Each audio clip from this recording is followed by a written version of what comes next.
The Eagles made it official today. They have brought in wide receiver Jordan Matthews for his third stint. Quick, John McMullen. Who's another Eagle that had 3 stints? I don't know. Trot, maybe? Yeah. Trot has 3 stints? Jeremiah. That was courtesy hat tip Jeff Mosher at lunch today on that. I did not remember Trot with 3 stints. Well, it's not good if you have 3 stints. That means you're always available, which is, and whenever they need something in a desperate fashion, you pick up the phone. It's good. It's good for the player, but you got to be realistic. It's not good for the team to keep revisiting this situation, and they only do it out of desperation. And this is the 2nd straight season. Yeah. Now, how much of this is familiarity with the offense that they can get him up to speed ASAP as opposed to talent and other options? Or, I mean, I know we've kind of hit on this a little bit, but a lot of people, you say, hey, he's available. He knows the offense. Carson likes him. We don't have to get him learning a playbook. And if I'm saying that Michael Crabtree is equal to him, Crabtree's going to take longer because he doesn't know the offense. How much of that is based on this decision? And I'm just throwing Crabtree's name out there because he's a name that people know. It could be Terrell Pryor. It could be Crabtree. It could be J.J. Nelson. Well, everybody wants even Des Bryant. We talked about that. I'm surprised we had no Brandon Marshalls. You might as well throw him in the mix as well. Yeah. I think most of it, as far as when you're comparing to the guys that were available, I think most of it has to do with what you just said, familiarity, knows the offense, has a very good rapport with Carson Wentz. Yeah, I think that trumps everything. I mean, you don't have to go back very far. Last year with Golden Tate, who was still a good player, and he gave up a 3rd-round pick for him. The Eagles had such difficulty trying to fit him into this offense. And then you talk about what's gone on with J.J. Arcega-Whiteside. For whatever reason, this team can't get receivers up to speed on this offense. Those comments to Josina Anderson, everybody focused on a certain part of them. One of the other parts was the offense is too complicated. Maybe it is too complicated. I asked Doug that question at that point. He joked, and he said, I'm not that smart to make it that complicated, but this is a pattern. They have difficulty getting people up to speed, and this is a guy who already knows the offense. So I think a lot of it has to do with that. Yeah, forget about up to speed, John, but you look at development of wide receivers, and the Eagles have drafted 8 since the year 2010, and the year after that was the year after they took Jeremy McMullen. Who has the best career numbers of those 8? That's Jordan Matthews. And next on that list, Nelson Aguilar. So at what point here do they need to get better with their development of wide receivers? Is there any blame in that, or is that just ridiculous? No, I think that's legitimate as far as the younger receivers. Obviously, when you talk about somebody like Alshon Jeffrey's already a proven player, right? Just having a down year, I don't think it has much to do with that. But as far as the younger receivers, I think it's legitimate. And all you have to do is go to the fact that we're in the 4th year of the Doug Peterson era. We have four different receivers coaches. I think that has something to do with it. There's not one consistent voice that these younger receivers have had an opportunity to listen to. With rookies, obviously, you just have one guy in Carson Walsh. But that constant turnover, you look at somebody like Nelson Aguilar. I mean, Nelson had a different receiver coach every year, basically. Now, I don't want to use that as a crutch and make excuses for him because I don't think he's a very good receiver, but how much of a factor, John, let me cut you off just real quick because I think that's interesting. How much of a factor is the wide receiver coach on a day-to-day basis on the production of the actual receiver? Just to inform the listeners a little bit, how important is that relationship?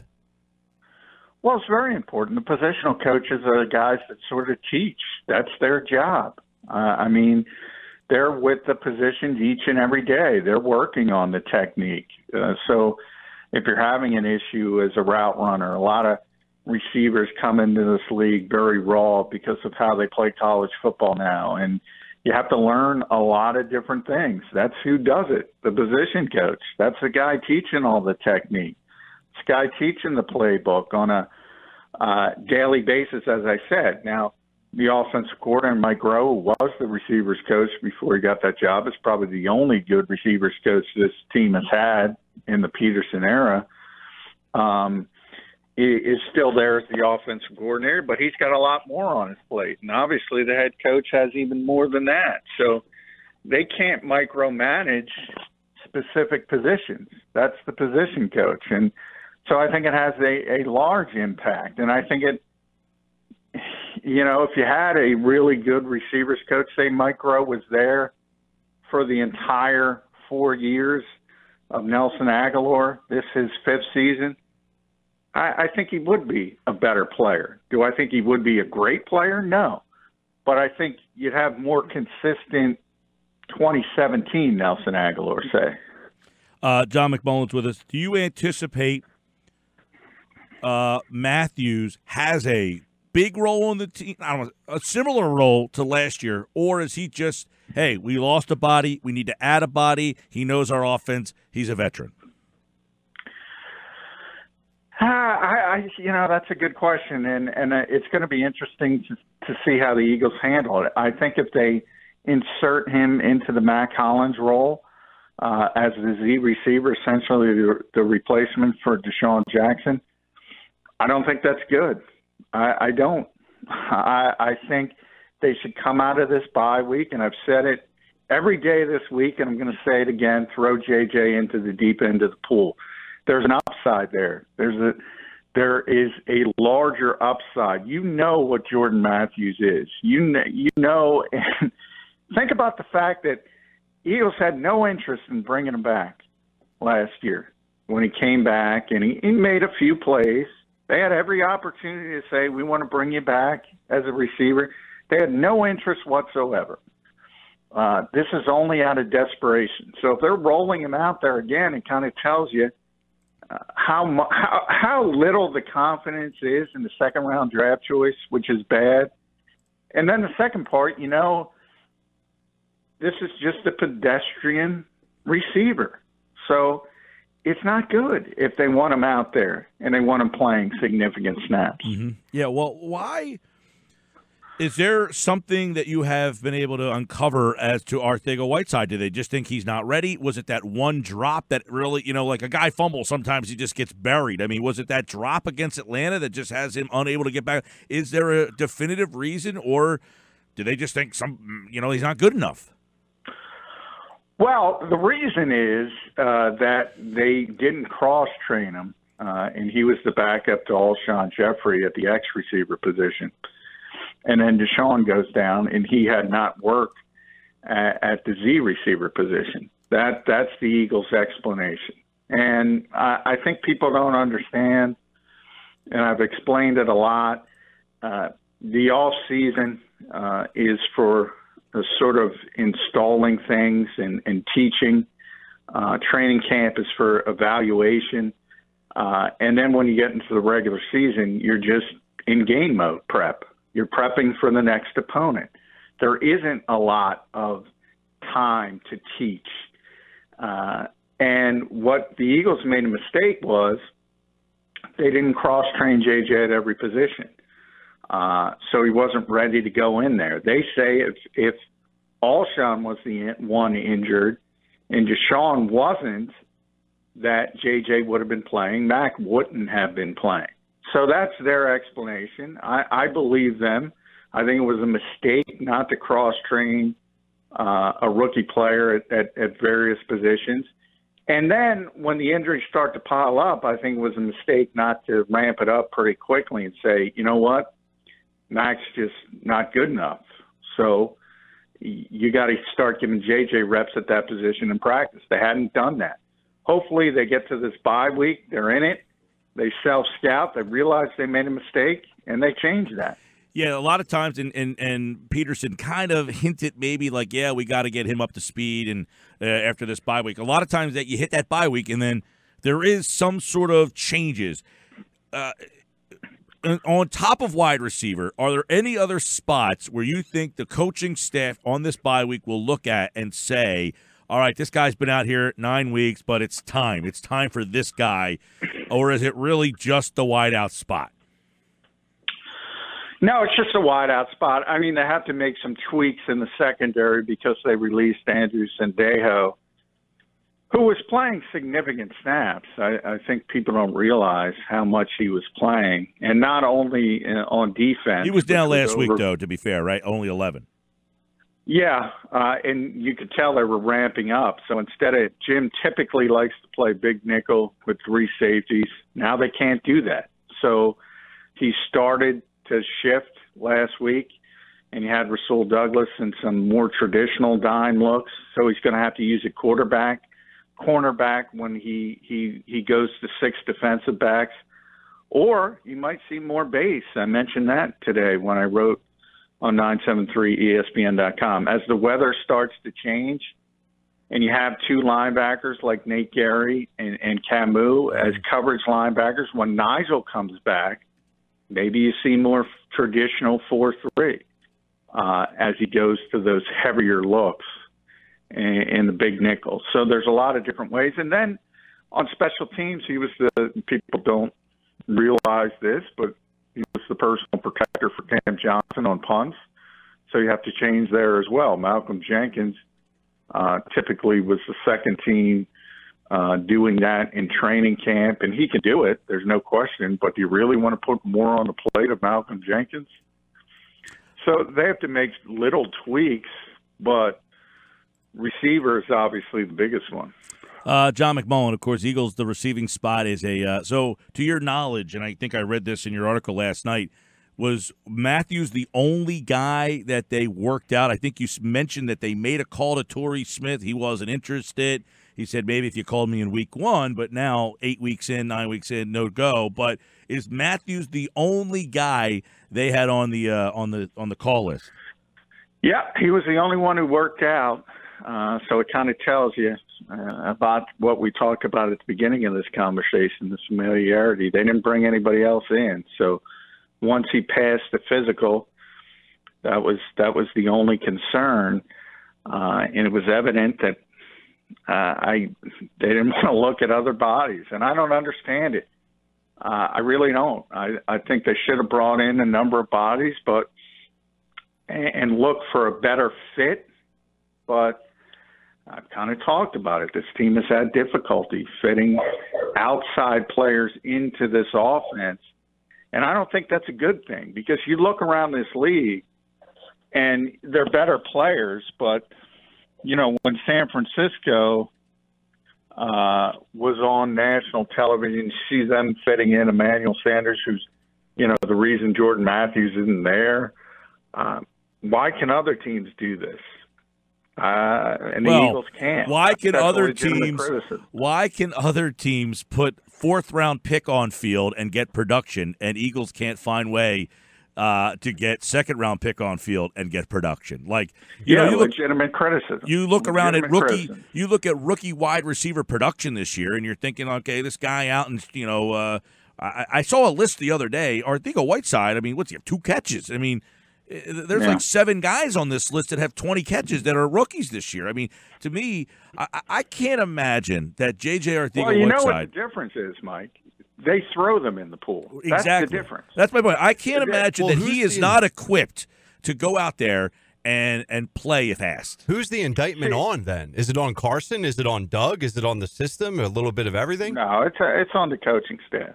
Okay. Because sometimes you do have to say, and I keep using that phrase, sometimes you have to throw young players in the pool. The Eagles have done that with Andre Dillard. They've done that with Miles Sanders.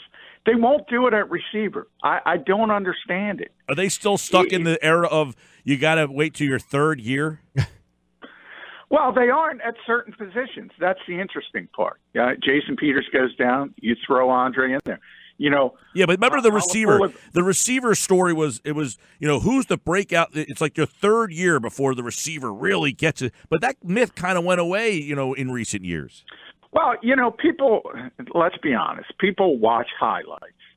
So when they see Terry McLaurin make a big play, or DK Metcalf, or any young receiver make a big play, they're not looking at every play of the game. Those guys make mistakes. They're rookie players. They make significant mistakes. And in the case of McLaurin, he's on a really bad football team. So it's probably not a good comparison, even though I think he's a really good receiver, or really good rookie receiver.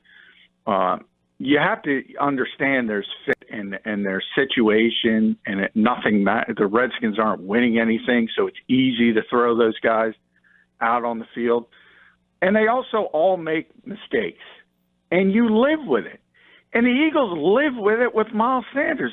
They lived with it with Andre Dillard. Why can't they live with it with J.J. Arcega-Whiteside? It is bizarre to me. It really is. And people can say, well, that's how bad he is. Well, these same people were saying how good he was. I don't think that's fair. In training camp. I don't think that's I'm fair. just trying to – I'm not saying I feel this way, Mike and John, but is there a chance that they just flat out aren't good? And I know the answer is going to be, well, throw them in. Give them a chance to prove themselves wrong in a regular season meaningful game. But yeah, I agree. I agree with that because, the people making blanket assessments after 9 games, I mean, they had Brandon Graham run out on a rail. They said he was a bust years into his career. And now he's been the most consistent player the Eagles have on defense. And to me, he's their second best defensive player behind Fletcher Cox. And all the angst about Earl Thomas and Earl's going to the Hall of Fame, don't get me wrong, but he's not even in Seattle anymore. He's in Baltimore. Jason Pierre-Paul, all the angst over him. He's been out of New York for years. And who's still in Philadelphia? Who made the biggest play in franchise history? Who's a team leader? Who's still the second best player on defense? So, yeah, I'm not going to say a guy can't play as a rookie in this league after 9 games, and especially when he hasn't even been given an opportunity. I think that kind of thinking is absurd. how about this conspiracy theory for you, John? Is there any possibility? So we talk about Doug Peterson versus the media. And I'm not saying this is the overwhelming reason. I'm not even saying I believe in this theory. But are they protecting their rookies at all if they feel like that they're not mentally strong enough to handle the backlash and the criticism if they don't absolutely need to have that player out there for that particular position? Let them grow and mature and develop.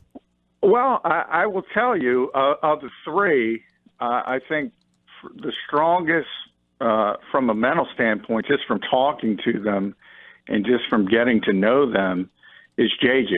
I mean, he stands up and he answers every question, and he hasn't been playing, and things have gone horribly for him. Andre would probably be the worst. He's not very good in front of the media.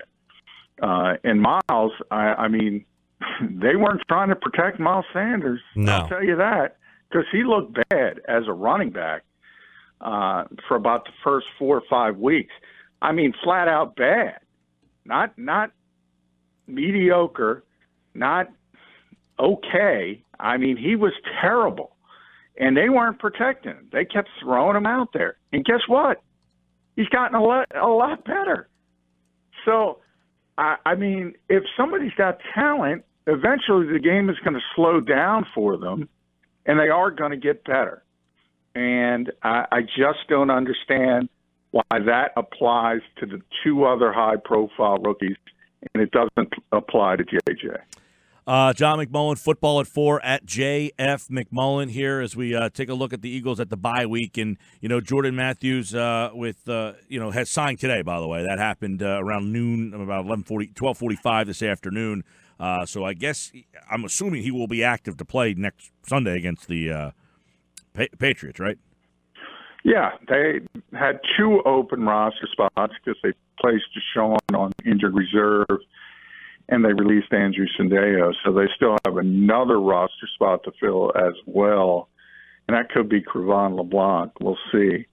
But he might be getting ready to return. Otherwise, they could look at other safeties as well because they have 0 depth at safety right now. Rudy Ford's the only other safety on this team. Yeah, I know we were talking a little bit about that yesterday. And I think you wrote that Cre'Von LeBron could be back and that maybe if he's ready, he goes to the nickel slot and Maddox, I guess, kind of become – or are they in the market for a possible safety now? Yeah, it could be either or. I mean, we have to see if Cre'Von is ready, number one. He was eligible. Remember, you have to be on injured reserve for 8 games. He started the season on injured reserve. But if they designate you to return – you can start practicing 2 weeks earlier. So he could have started practicing after week 6. So he wasn't ready from a physical standpoint. So until he gets on the field, can't say he's going to be activated. If he's not ready, they almost have to bring in another safety because they are just so thin at that particular position. All right, a little football at 4, and, of course, tomorrow we get a slate of games this week we can kind of talk a little bit about. We've got NFC East. You got Giants, Jets this weekend. You got Dallas and Vikings on the what's that, Sunday night game? The Dallas game, right? Yeah, Sunday night. I think it might be flex, but I'm not sure. I have to check that. And we've got – They might. I think the Seahawks 49ers. Seahawks 49ers is the Monday nighter. Oh, Monday. Okay. Yeah, then it is Sunday night. All right, real quick on this. Kitchens, Gaze, both make it through the season. Who gets fired first?